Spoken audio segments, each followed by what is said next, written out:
प्रधानमंत्री नरेंद्र मोदी ने अमेरिका में एक पत्रकार को भारतीय लोकतंत्र का पाठ क्या पढ़ाया, देश का विरोधी तबका तमतमा उठा है। कुछ लोगों को ऐसा लगने लगा कि अगर पीएम मोदी का ग्राफ इसी तरह से दुनिया भर में बढ़ता रहा तो 2024 तो क्या 2029 तक उन्हें मौका नहीं मिल पाएगा।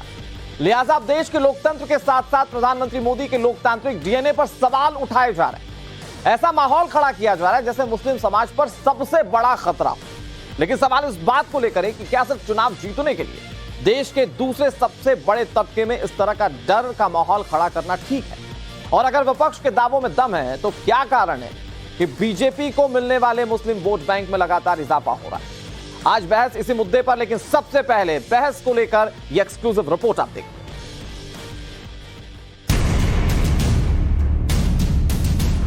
मुस्लिमों को क्यों डरा रहे कट्टरपंथी? भारत लोकतंत्र की शान, कट्टरपंथी क्यों परेशान? 2024 में वोट बैंक की लड़ाई यूसीसी पर आई। यूसीसी का नाम मुस्लिमों को डराना काम। साम, दाम और दंड भेद, हर किसी तरीके से 2024 के चुनाव से पहले देश में मुस्लिम विरोधी माहौल खड़ा करने का एक नैरेटिव तैयार करने की कोशिश शुरू हो गई है। 2024 की लड़ाई को लेकर विपक्ष इतना बेचैन है कि उसने देश के लोकतंत्र पर सबसे बड़ा खतरा मंडराने का डर जता दिया है। तो दूसरी तरफ विपक्षी दलों के कट्टरपंथी मुस्लिम नेता मुस्लिम तबके को मोदी के खिलाफ भड़का रहे हैं। मोदी जी के डीएनए में लोकतंत्र नहीं है, वहां पे तानाशाही है। आज संविधान को बचाने की बात हो रही है। जो मुसलमान है वो बहुत ज्यादा फिक्रमंद है, टेंशन में हिंदुस्तान में अपनी जिंदगी गुजार रही है। न जाने कितने लोग अब बाहर जाने के लिए सोच रहे हैं। कभी हिजाब पे परेशानी है, कभी नमाज पे परेशानी है, कभी मस्जिद पे परेशानी है, कभी मदरसों पे परेशानी है, कभी 3 तलाक का कानून आता है, तो कभी यूसीसी आने की तैयारी है। मुस्लिम तबके को डराने वाले समाजवादी पार्टी के सांसद अकेले नहीं हैं। भड़काऊ भाईजान असदुद्दीन ओवैसी तो इन सबसे 2 कदम आगे हैं।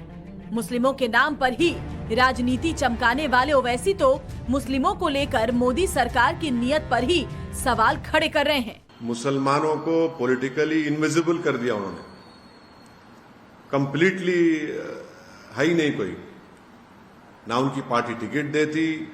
इनके साथ इनकी हुकूमत बाकी रहना मुल्क के लिए खतरनाक है, वरना मुल्क तबाह हो जाएगा। हिंदू मुस्लिम के बीच वोट बैंक के बंटवारे के सियासी प्लानिंग का पहला टेस्ट मध्य प्रदेश में इसी साल होने वाले चुनाव में होगा।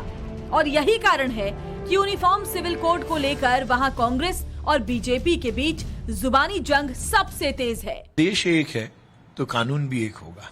ये तो कांग्रेस ने तुष्टीकरण की राजनीति अपनाई और इस देश को बर्बाद किया।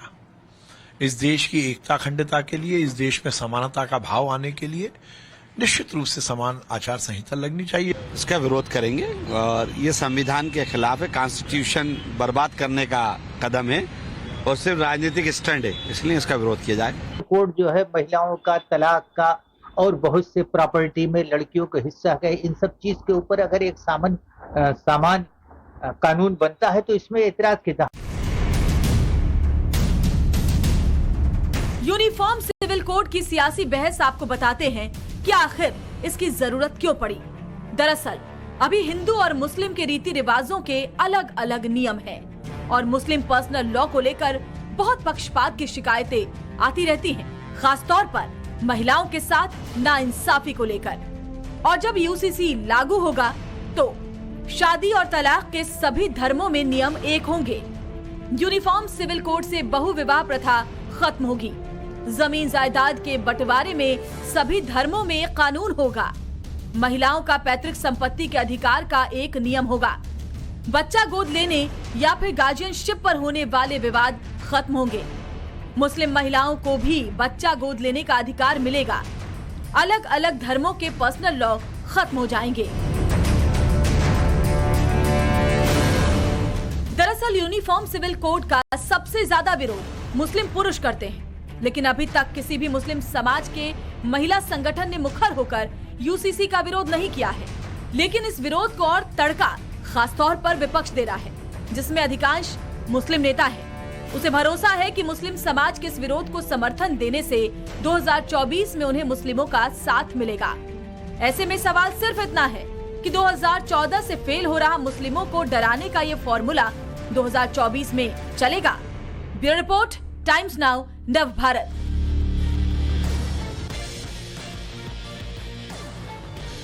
अब इस मामले का सबसे दिलचस्प पहलू जानते हैं क्या है? कुछ लोग इस मामले को लेकर, यानी कि यूसीसी के मामले को लेकर ये बता रहे हैं कि ये कैसे संविधान को खराब कर सकता है। सवाल इस बात को लेकर है कि साहब आप खुद डर रहे हैं या फिर आप मुस्लिम तबके को डराने की कोशिश कर रहे हैं। इसी पर सवाल जवाब करेंगे। हमारे साथ कई सारे मेहमान जुड़ गए। हमारे साथ राकेश त्रिपाठी जुड़ गए जो कि बीजेपी के प्रवक्ता हैं। हमारे साथ अंबर जैदी जुड़ गए, सामाजिक कार्यकर्ता हैं। इसके अलावा आभा सिंह हमारे साथ जुड़ी हुई हैं जो कि एडवोकेट हैं। हमारे साथ दानिश कुरैशी जुड़े हुए हैं, प्रवक्ता हैं AIMIM के। हाफिज नूर अहमद अजहरी हमारे साथ जुड़े हुए हैं जो कि उत्तर प्रदेश अध्यक्ष हैं all India Muslim personal law board के। सभी मेहमानों का स्वागत है। हाफिज नूर साहब, मैं शुरुआत आप ही से करता हूं। ये यूसीसी आ जाएगा तो सर दिक्कत कैसी है, डर कैसा है मुस्लिम समाज को लेकर? क्योंकि कई मुस्लिम बुद्धिजीवी जो हैं वो सामने आकर कह रहे हैं कि इससे संविधान खराब हो सकता है। इसके पीछे की क्या वजह है?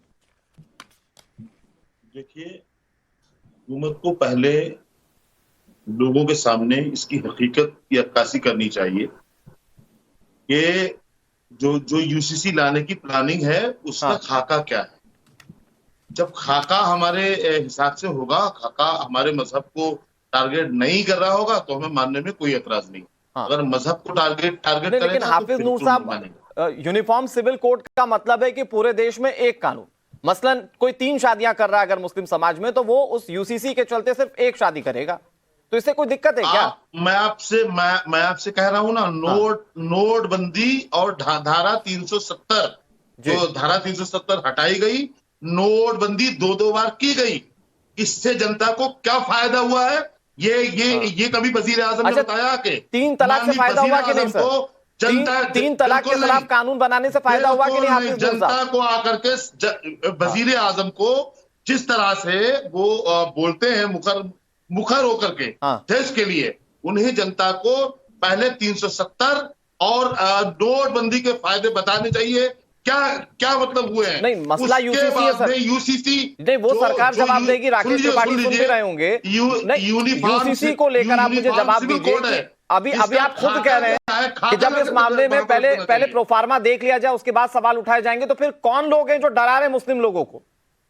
हम यही तो बात आपसे कर रहे हैं कि वो खाका लेकर के सामने आई है। अगर हमारे मजहब को टारगेट नहीं कर रहा है, हमें मानने में कोई एतराज नहीं। अगर मजहब को टारगेट करके खाका तैयार करा है तो किसी हाल में नहीं मानेंगे। ठीक है, अंबर जैदी जी, अगर कोई मुस्लिम पुरुष 3 शादी कर सकता है और यूनिफॉर्म सिविल कोड में अगर लागू हो जाएगा तो वो मुस्लिम पुरुष 1 शादी करेगा, तो इससे क्या किसी तरह से इस्लाम या कोई धर्म खतरे में आ सकता है क्या? बिल्कुल नहीं, लेकिन देखिए जिस तरह से अभी ये हाफिज साहब कह रहे हैं कि अगर हमारे धर्म को टारगेट नहीं किया जाएगा, जब ट्रिपल तलाक पे बात होती थी जो कि अन इस्लामिक है, तब भी ये कहा जाता था कि हमारे दीन में इस्लाम में मुदाखलत हो रही है।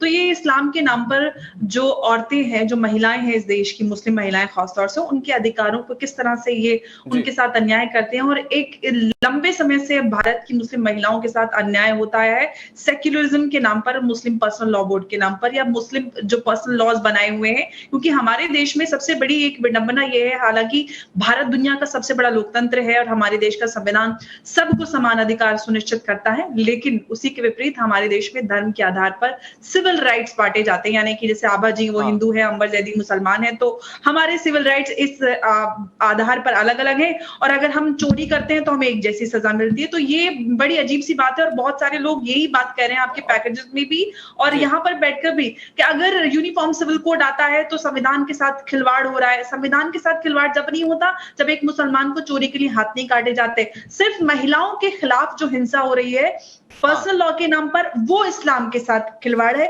वो दीन में मुदाखलत है। अगर आप इतने दीन के मानने वाले हैं तो आप क्रिमिनल लॉज में भी आप मानिए कि हमारे देश में इस्लाम और शरीयत के कानून लागू होने चाहिए।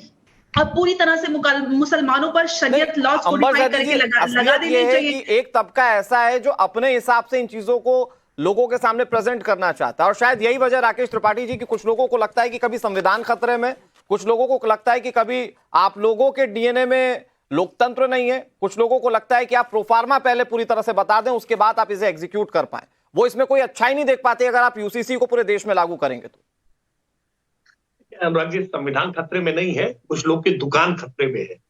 कुछ लोगों ने पर्सनल लॉ के नाम पर जो दुकान खोल रखी थी ना, वो दुकान खतरे में है और निश्चित तौर पर खतरे में होनी भी चाहिए। भारत के संविधान निर्माताओं ने संविधान बनाते समय एक-एक करके इस बात का आप एक-एक बहुत करके। विधिवत विचार किया और आर्टिकल 44 इसी बात के लिए प्रावधान किया था कि आने वाले समय में भारत की सरकारें, राज्य की सरकारें इस बात के लिए आपस में बैठकर विचार विमर्श करके इस देश में एक सिविल संहिता बनाएं और ऑनरेबल हाई कोर्ट्स के, ऑनरेबल सुप्रीम कोर्ट्स के इस पे दर्जनों फैसले हैं कि इस देश में समान नागरिक संहिता होनी चाहिए। क्यों नहीं होनी चाहिए, इसके पक्ष में कोई तर्क नहीं। क्यों होनी चाहिए, इसके पक्ष में एक दर्जन तर्क। और अभी जैसे अंबर जैदी जी ने बहुत सुंदर तर्क किए कि सिविल संहिता के संदर्भ में तो आप कहते हैं अलग अलग पर्सनल कानून चाहिए, लेकिन क्रिमिनल जब प्रोसीजर कोड के बारे में बात होगी, आईपीसी के संदर्भ में होगी, तब आप कहेंगे कि हमको एक कानून ही चाहिए। निश्चित तौर पर ये दोहरापन छोड़ना होगा, आपको स्वीकार करना होगा कि वैश्विक स्तर पर जो तमाम इस्लामिक मुल्क हैं, 25 साल से गुजरात में है आप, गुजरात में यूसीसी क्यों नहीं लागू किया?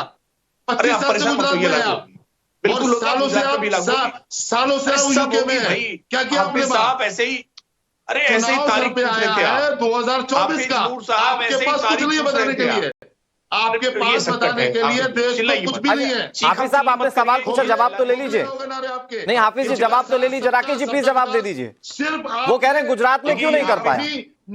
देखिए हाफिज नूर साहब जैसे लोग ना, ऐसे तमाम सारे लोग पहले भी हमसे पूछते थे, रोज रोज सवाल पूछते थे कि रामलला हम आएंगे, मंदिर वहीं बनाएंगे, लेकिन तारीख नहीं बताएंगे। बता रहे हैं ना तारीख, नोट करिए ना, जनवरी में तारीख बता रहे हैं, आप नोट करिए। इसलिए हमने जो कहा है वो करके दिखाया है। भारतीय जनता पार्टी ने जो अपने राजनीतिक संकल्प लिए हैं उस संकल्पों को पूरा करके दिखाया है। हमने कहा था कि हम अनुच्छेद 370 को हटाएंगे, अबॉलिश करेंगे, हम कश्मीर में भी सबके लिए नागरिकों के अधिकार बराबर करेंगे। निश्चित तौर पर वो करके दिखाया है। ठीक है राकेश जी ठीक है, लेकिन आपने जो बातों को रखा वो बहुत सॉर्टेड तरीके से रखा। मैं एक चीज और समझना चाहूंगा, क्योंकि मैं हाफिज जी की एक बात से सहमत हूं कि वो कह रहे हैं कि हम पहले प्रोफार्मा तो देख लें, लेकिन उस प्रोफार्मा को देखने के लिए जब हाफिज जी इंतजार कर रहे हैं तो कुछ लोग ऐसे हैं जो इसी यूसीसी के नाम पर डरा भी देते हैं। तो क्या उन तक प्रोफार्मा पहुंच चुका है या वो ये पहले ही मान चुके हैं कि यूसीसी उनके खिलाफ होगा?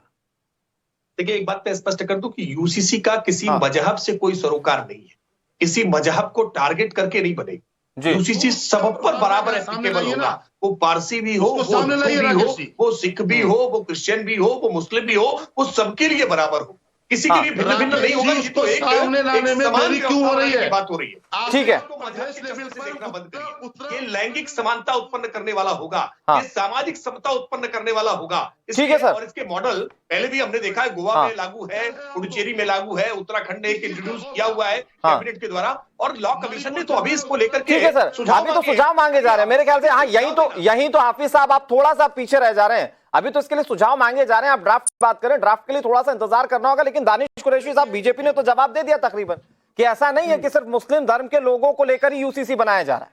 यूसीसी तो सब पर लागू होगा, मुझ पर लागू होगा, राकेश त्रिपाठी पर लागू होगा, अंबर जैदी पर लागू होगा, आप पर लागू होगा, हाफिज जी पर लागू होगा। तो सबके लिए जब देश में सारे राइट्स बराबर हैं तो कानून एक जैसा क्यों ना हो?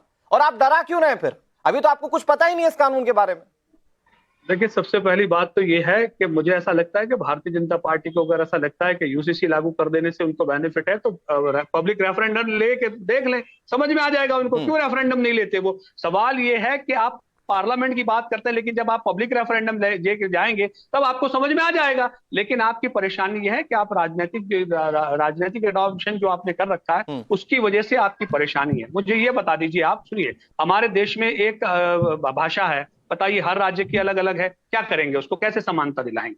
हमारा जो कल्चर है, हमारा जो रिलीजियस कल्चर जो है, जो दानिश कुरैशी साहब, आप ऐसी बात कर रहे हैं, अंबर जैदी जी हंस रही हैं, आप भाषा को और कानून को कैसे, मतलब आप गजब कर रहे हैं। क्यों नहीं समानता तो समानता है। सुनिए अंबर जैदी जी वो कह रहे हैं भाषा अलग हो सकती तो कानून अलग क्यों नहीं हो सकता? सुनिए मैं बताऊं आपको उसका नुकसान। मैं आपको बताता हूँ, सुप्रीम कोर्ट में जितने भी मैटर जाते हैं अलग अलग राज्यों के जाते हैं। आप बताइए अंग्रेजी में वहाँ सारा उसका वो जो होता है प्रोसेस उसका, आप अलग अलग राज्यों की अलग भाषा है, कितने लाखों करोड़ों रुपए का खर्च है। मतलब चाहते हैं कि आप भाषा को लेकर भी एक यूसीसी बन जाए?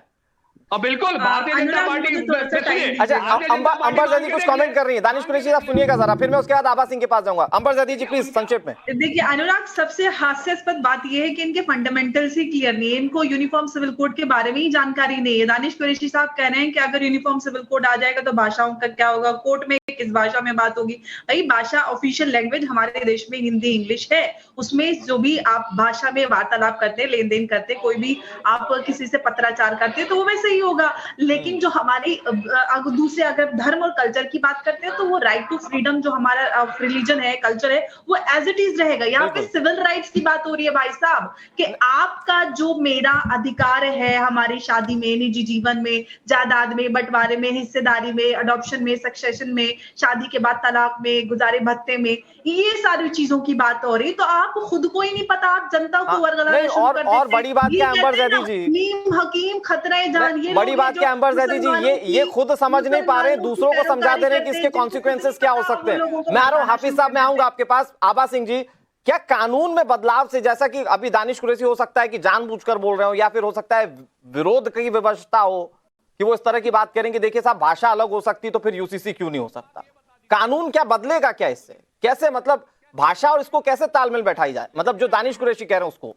अरे आप रेफरेंडम देखिए, भाषा जो है, भाषा तो मालूम है कि अभी अंबर जैदी भी सही कह रही थी कि भी हिंदी इंग्लिश, आज कोर्ट की भाषा भी आप देखिए तो हिंदी इंग्लिश ही है। हालांकि हमारा जो केस में है, देखिए जब आप पुलिस की एफआईआर लेने जाते हैं, दानिश जी जब आप पुलिस की एफआईआर लेते हैं तो आप हिंदी इंग्लिश में लेते हैं। हालांकि उसमें प्रावधान है कि आपको अपनी जो लैंग्वेज आप जानते हैं उसमें लिख सकते हैं। देखिए, तो आप जो है एप्पल्स एंड ऑरेंजेस को मत कंपेयर करिए। आज जब ये महिलाओं के हक की बात है, महिलाओं को बराबरी का हक देने की बात है, और संविधान में जो है आर्टिकल 44 में लिखा गया था कि यूनिफॉर्म सिविल कोड आएगा। 10 साल की बात थी, लेकिन आज 75 साल हो गए, यूनिफॉर्म सिविल कोड नहीं आया। और आज जब महिलाओं को आप पढ़ा रहे हैं, 100% लिटरेसी है, महिलाएं नौकरी कर रही हैं, तो महिलाएं अपने बाकी अधिकार में बराबरी क्यों ना करें। आर्टिकल 14 बराबरी की बात करता है, तो ये नहीं। और आप उस पर कोई जवाब नहीं है आपके पास, आपको जो है आज आपके पास महिलाएं, आपको बताइए अंग्रेजी भाषा आपकी है, बीवी के इसमें मेंटेनेंस मांग रही है। आजकल 125 सीआरपीसी की मेंटेनेंस। दानिश कुरैशी साहब आपके सवाल आपको अपने स्तर पर ठीक लगते हो, दानिश कुरैशी साहब आपको आपके सवाल अपने स्तर पर ठीक लगते हो। देखिए सर, बात इतनी सी है कि हमारे देश का संविधान किसी भी भाषा में लिखा और पढ़ा जा सकता है। सुनिए, आपको संवैधानिक कोई दायरा नहीं है सर भाषा का, ये मुझे नहीं लगता है कि आपको समझाने की जरूरत है। क्यों सर हास्यास्पद बात कह रहे हैं सर आप। नहीं, मुझे बताइए, राष्ट्रभाषा भारतीय जनता पार्टी ने, भारतीय जनता पार्टी क्यों डिक्लेयर नहीं किया राष्ट्रभाषा बात करता है? मैं इस चर्चा को यूसीसी तक ही रहने देता हूँ, यूसीसी के कॉन्सिक्वेंसेस तक ही रहने देता हूँ। बहुत मजबूरी में एक छोटा सा ब्रेक मुझे लेना पड़ रहा है। मैं तमाम मेहमानों का रुख करूंगा। राकेश जी, मैं आपके पास आऊंगा पॉलिटिकल तमाम चीजों को समझने के लिए। हाफिज जी, मैं आपके पास भी आऊंगा क्योंकि आप अभी तक ड्राफ्ट की बात कर रहे थे, मैं उसी को लेकर चर्चा करूंगा। लेकिन वक्त एक बहुत छोटे से ब्रेक का है, कहीं जाएगा नहीं, ये डिबेट जारी है। देश में यूनिफॉर्म सिविल कोड को लागू करने की सुगबुगाहट भर है, लेकिन कुछ लोगों को इससे संविधान पर खतरा नजर आता है। कुछ लोगों को लगता है कि ये धार्मिक आजादी को खत्म कर देगा। लेकिन सवाल इस बात को लेकर है कि पूरे देश में जब समान अधिकार की बात कही जाती है तो सब पर कानून एक जैसे क्यों नहीं। हमारे साथ इस पर बातचीत करने के लिए कई सारे मेहमान हैं। हमारे साथ हाफिज नूर अहमद जी हैं, जो कि यूपी प्रेसिडेंट है all India Muslim personal law board के। हाफिज साहब, मुझे ये बताइए कि अभी तो आपने ड्राफ्ट देखा नहीं, सारी चीजें सामने आई नहीं खुलकर, सिर्फ अभी सुगबुगाहट भर है, तो ये जो विरोध कर रहे हैं, ये विरोध का सुर उठाने वाले कौन लोग हैं? देखिए, मैं राकेश जी हैं, चले गए? नहीं, वो आने वाले हैं सर, आप अपनी बात कीजिए। मेरा सवाल राकेश जी से ये है जी, ये सारे कानून जो है किसी न किसी मजहब से लेकर के संचालित किए गए। ऐसे में चीनियों, हिंदुओं, मुस्लिमों के लिए जो एक समान कानून आएगा, किस मजहब से लिए जाएंगे? दूसरा यह है कि आदिवासियों के लिए कौन सा कानून लाएंगे? सर, कानून में मजहब का काम है, आपको लगता है सर? नहीं, शरिया के हिसाब से चोरी करने की सजा क्या है? आपको लगता है कि वो किसी संविधान में शामिल की जानी चाहिए? देखिए, वो हमारे लिए फर्जो वाजिब नहीं है। जो कुरान और अहदीस में हमारे लिए है, वो फर्ज और वाजिब जो है उसको हम नहीं छोड़ सकते, मजबूरी होगी हमारी वहां पे। अब वो क्या ला रहे हैं, हमें इसकी जानकारी नहीं है। अभी बहुत पढ़ी लिखी बहन है हमारी अंबर, बहुत अच्छे अंदाज में, वो बहुत तहजीब में बातचीत करने वाली बच्ची है। मैं अंबर से इतना ही पूछूंगा कि अंबर आप ये बताओ कि ये जो खाका है क्या आपके पास है? क्या सर वो तो किसी के पास नहीं है, लेकिन बिना देखे विरोध तो कोई नहीं करेगा ना। अनुराग मुझे जवाब देना है। ठीक है अंबर जी प्लीज। जी क्योंकि हाफिज साहब ने मुझसे सवाल किया, इसलिए मैं जवाब देती हूँ। तो सबसे पहले तो मैं बता देती हूँ कि खाका किसी के पास भी नहीं है, लेकिन अभी जिस तरह से 22nd लॉ कमीशन ने सबके सुझाव मांगे, तो आप भी अपना सुझाव उसमें भेज सकते हैं कि आपको किस तरह के प्रावधान चाहिए, सिविल राइट्स जिसके अंदर आते हैं। और उम्मीद करती हूँ कि आप उन सारी चीजों को समझ रहे होंगे, जिसमें इंसान के सिविल राइट जो अधिकार होते हैं, शादी और शादी का रजिस्ट्रेशन, तलाक में तलाक का प्रोसीजर, ग्राउंड्स और गुजारा भत्ता, ये सारी चीजें। तो उसको लेकर हम ऋतु राजावस्ती जी से मिले तो हम अपने सुझाव दिए हैं, और मैं इस पूरे मामले में मैं याचिका करता भी हूँ सुप्रीम कोर्ट में। तो मैं इसको भली भांति समझती हूँ, और एक मुस्लिम महिला होने के नाते भारतीय, मैं ये कहना चाहती हूँ कि जिस तरह से मैंने स्टार्टिंग में भी कहा, और जिस तरह से हाफिज साहब ये कह रहे हैं कि जो कानून होते हैं वो धर्म से के मुताबिक बनते हैं, बिल्कुल होते हैं, लेकिन जहां पर वो पूरे जो संविधान है धर्म के हिसाब से होता है। लेकिन भारत एक लोकतांत्रिक देश है और सबको समान अधिकार सुनिश्चित करता है संविधान। हम पाकिस्तान तक में यूनिफॉर्म सिविल कोड लॉ देखते हैं, लेकिन हमारे यहाँ यूनिफॉर्म सिविल कोड नहीं है। क्यों? आईपीसी में तो हम सब एक जैसे कानून लागू होते हैं, लेकिन हमारे यहाँ आपने एक अहम बात कही कि मुसलमानों के लिए कानून लाए जा रहे हैं। मुसलमानों के लिए नहीं, क्योंकि अभी जो मौजूदा जो प्रोविजन है उसमें हिंदू, क्रिश्चियन और मुस्लिम और ईसाई सब के लिए अलग अलग पर्सनल लॉज बने हुए हैं। इसके बाद से सबके लिए एक जैसे कानून हो जाएगा, एक जैसा रजिस्ट्रेशन शादी का, एक जैसे तलाक का तरीका, एक जैसे गुजारा भत्ता, एक जैसा उनको इनहेरिटेंस, सक्सेशन, अडॉप्शन का अधिकार, ये सारी चीजें एक जैसी हो जाएंगी। और यहाँ पर एक बात और अहम ये है कि सारी चीजें लॉज एक जैसे हो जाएंगे, सिंप्लीफाई हो जाएंगे, कॉम्प्लेक्सिटीज खत्म हो जाएंगी, कोर्ट का समय बचेगा, हमारा पूरा जो ये सिस्टम है ये इंप्रूव होगा। ये लेकिन उसमें बिल्कुल ये महिलाओं वाला जो फैक्टर है, मेरे ख्याल से ये कुछ शायद जो मुस्लिम पुरुष है वो समझना नहीं चाहते। मैं आ रहा हूँ हाफिज जी में एक छोटा सा रिएक्शन दानिश जी का भी लेना चाह रहा हूँ। दानिश जी जी ठीक है दानिश जी, लेकिन आप समझिए कि यूसीसी से क्या सबसे पहला इंपैक्ट हो सकता है? जो 3 शादियों का रिवाज जो चलता आ रहा है सर, सबसे पहले हो सकता है कि यूसीसी के अंतर्गत आते हुए सबको सिर्फ एक शादी की ही बाध्यता जो है वो माननी पड़े। ऐसा ही होगा। और इससे आपकी मुस्लिम महिलाओं के लिए कितनी ज्यादा सहूलियत होगी, आप ये सोचिए ना। मैं जवाब इसका मेरी बात, इसका विरोध क्यों था? अच्छा सुनिए, तो अब मेरी बात सुनिए, मुझे ये बताइए कि हेमंत बिस्व शर्मा असम में लागू करेंगे पॉलीएंड्री का जो मामला है, उस पर उनका स्टैंड आ जाएगा? बताइए, तो पूछिएगा उनसे। भारतीय जनता पार्टी के अगर प्रवक्ता हैं तो उनसे पूछेगा। दूसरे नंबर की बात, बहुत सारे लोग बहुत सारी बातें कर रहे थे कि अभी जो लैंग्वेज की जो बात कर रहे थे, तो आप मुझे ये बताइए कि राष्ट्रभाषा के लिए चलते केंद्र सरकार ने जो बात कही थी वो नॉर्थ ईस्ट के राज्यों ने, नॉर्थ ईस्ट कह रहा हूं, साउथ के राज्यों ने क्यों उसका डिनाई कर दिया? यहाँ तक डिनाई करा कि अगर जरूरत पड़ी तो हम इसकी मुखालिफत अंतरराष्ट्रीय स्तर पे करेंगे, विरोध करेंगे भारत का। तब तो आपके मुंह से आवाज नहीं निकली। दूसरे नंबर की बात, इतनी बड़ी बड़ी बातें जो हमारी बहन चीज बताइए दानिश जी, ये लैंग्वेज वाले चैप्टर को यहीं खत्म करते हैं, एक लाइन में जवाब दीजिए। दानिश जी 1 मिनट, लैंग्वेज वाली बात को यहीं खत्म करते, एक लाइन में जवाब दीजिए। मुझे लगता है आपको जवाब देना चाहिए। मुझे बताइए कि क्या लैंग्वेज कोई सी भी इस्तेमाल करने से किसी का हक मारा जा सकता है क्या? लेकिन अगर कानून अलग अलग है तो इससे हक मारा जा सकता है, जो मुस्लिम महिलाएं सालों से झेलती आ रही हैं। नहीं, सुनिए, मुझे ये बताइए कि अभी तक नहीं, हक मारा जा सकता है या नहीं मारा जा सकता? भाषा 50% आरक्षण क्यों नहीं दिया गया चुनाव में? बताइए, कब कर रही है भारतीय जनता पार्टी? अरे फिर अभी तक आपको लैंग्वेज पे बात करनी थी, अब मैं लैंग्वेज पे सवाल पूछ रहा हूं तो आप दूसरी जगह चले गए। ये भागने की आदत छोड़िए ना दानिश साहब, आप टू द पॉइंट बात नहीं करते, उसके बाद जब आपसे सवाल पूछे जाते हैं फैक्चुअली तो आप भागने लग जाते हैं। ये सवाल वाजिब है या नहीं है? चलिए, कब 50% महिलाओं को आरक्षण दिला रही है भारतीय जनता पार्टी? अरे ये तो सरकार अगर रहेगी तो सरकार से पूछिए। क्यों सरकार 10 साल होने? मैं सरकार का प्रवक्ता नहीं हूं, मैं क्लियर कर दूं, मैं सरकार का प्रवक्ता नहीं हूं। दानिश कुरैशी साहब, मेरा सवाल दरअसल यूसीसी को लेकर है, बहुत सिंपल से।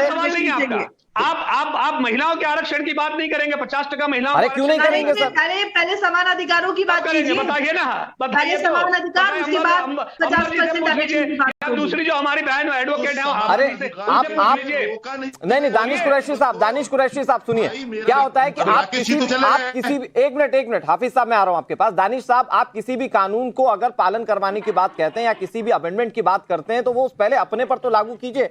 आप अपनी कौम में पहले महिलाओं को बराबरी का आधा हिस्सा तो दीजिए। तो आप बीजेपी को वो नहीं दिलाएंगे, आप 50% आरक्षण की बात नहीं करेंगे। मैं ये नहीं कह रहा हूं, मैं कह रहा हूं कि मुझे क्या बीजेपी क्या करेगी, वो तो बीजेपी के हाथ में, आपके हाथ में कि आप अपनी कौम से कहिए कि वो महिलाओं को आधे का हिस्सेदार बना दे। वो सत्ता, अरे आप बात करिए ना, आप बताइए ना, आप बनाएंगे क्या? आप बना पाएंगे क्या? आप बना पाएंगे? आधे के हिस्सेदार बना पाएंगे क्या? 33% पे आभा सिंह जी का भी जवाब ले लीजिए और अंबर जी का भी पूछ लीजिए, क्या कहा इन्होंने, क्यों अभी तक नहीं मांगा मोदी जी से? अरे लेकिन मैं कह रहा हूं कि वो मोदी जी से मांग लेंगे। आप बताइए, आप आधे के हिस्सेदार बना पाएंगे क्या? अपने कौम के लोगों को कह पाएंगे क्या? नहीं, चलिए वो आप जवाब नहीं दे पाएंगे। दानिश कुरैशी साहब, ये पुरानी आदत है भागने की। हाफिज साहब आप बताइए, फिर मैं आबाजी के पास जाता हूं। हाफिज साहब आप बताइए, आप महिलाओं के अगर आरक्षण की बात करते हैं, उनको आधे बराबरी की बात करते हैं, तो क्या मुस्लिम महिलाओं को क्या वो आधे की बराबरी का दर्जा दिया जा रहा है क्या? अरे हम वही तो आपसे बात बोल रहे हैं कि पहले खाका सामने नहीं आएगा, फिर आप खाके पर आ गए। कुछ नहीं बोलेंगे साहब, हम खाके से हट बात नहीं करेंगे। खाका नहीं आएगा, महिलाओं को बराबरी का आधा हक देंगे क्या? बातें, अरे बुर्के से आजादी दे देंगे, बुर्के से आजादी दे देंगे। क्यों? मुस्लिम पुरुषों को ये कहेंगे कि आप शादी मत कीजिए, या फिर महिलाओं को भी यही अधिकार दीजिए, कह देंगे क्या? जब खाका नहीं आया है तो दानिश भाई ने अगर भाषा की बात की है तो गलत बात नहीं की है उन्होंने। एकदम घेरना जरूरी नहीं है। सवाल फैक्चुअली पूछे जाते हैं सर, गिर आप अपने आप जाते हैं। सवाल फैक्चुअली पूछे जाते हैं, आप अपने आप गिर जाते हैं। मैं आ रहा हूं आपके पास, अंबरज़ादी जी, मैं आ रहा हूं आपके पास। आबाजी, ये जो बराबरी के कानून की बात कही जाती है, ये कानून बराबरी के लिए कितना जरूरी है, भारतीय जनता पार्टी खासतौर पर मुस्लिम महिलाओं के लिए? आबाजी क्या किया उन्होंने? आबाजी आपकी आवाज नहीं आ रही है, आपका शायद ऑडियो म्यूट है, आप एक बार जरा देख लीजिए प्लीज। आबाजी आपकी आवाज नहीं आ रही है, आपका शायद ऑडियो म्यूट पर, एक बार प्लीज चेक कर लीजिए। चलिए आबाजी आपकी आवाज नहीं आ रही, मैं आ रहा हूं आपके पास। कुछ फैक्चुअल एरर हो सकता है, कुछ टेक्निकल एरर हो सकता है। अंबरज़ादी, लेकिन यहां पर अगर बराबरी की बात कही जाती है, ठीक है आबाजी आपकी आवाज आ रही है प्लीज। ये कानून कितना जरूरी है बराबरी के लिए?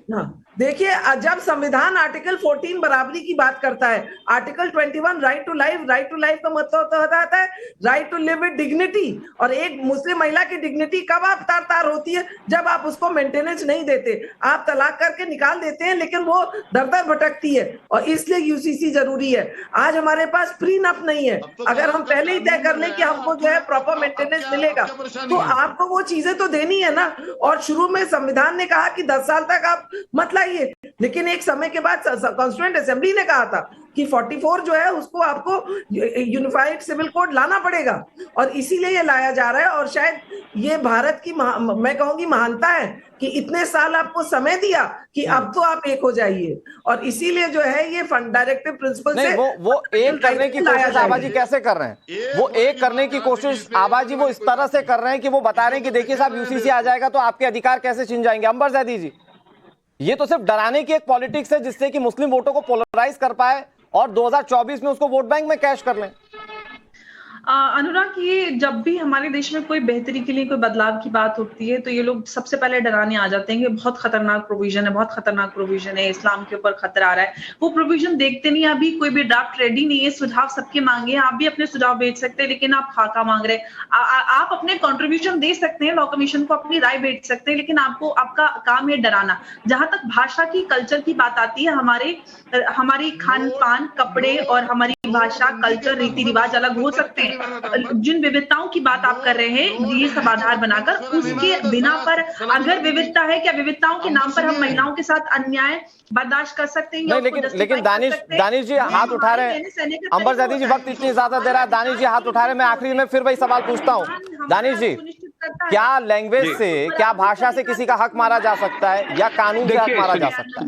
बस आप इतना बताइए। जब समानता की बात, मैंने आपको जो कहा ना, पहले तो उसको, उस चीजों को तो सबसे पहले साइड कर लेने की जरूरत है। देखिए, मुझे आभा जी ने भी कहा और अपनी बात को खुद ही साइड कर रहे हैं। अरे सुनिए, बात को खत्म कर रहा हूं मैं। आभा जी भी उसका जवाब नहीं दे पाई, ना ही अंबर ने उसका जवाब दिया। मुझे ये बताइए कि आप समानता की जो बात कर रहे हैं, सुनिए, चलिए, अरे मैं खत्म कर लूं, आप बीच में इंटरप्ट मत करिए। सिर्फ 10 सेकंड है मेरे पास। इंटरप्ट नहीं करता हूं मैं, आपको इंटरप्ट नहीं सिर्फ 10 सेकंड है।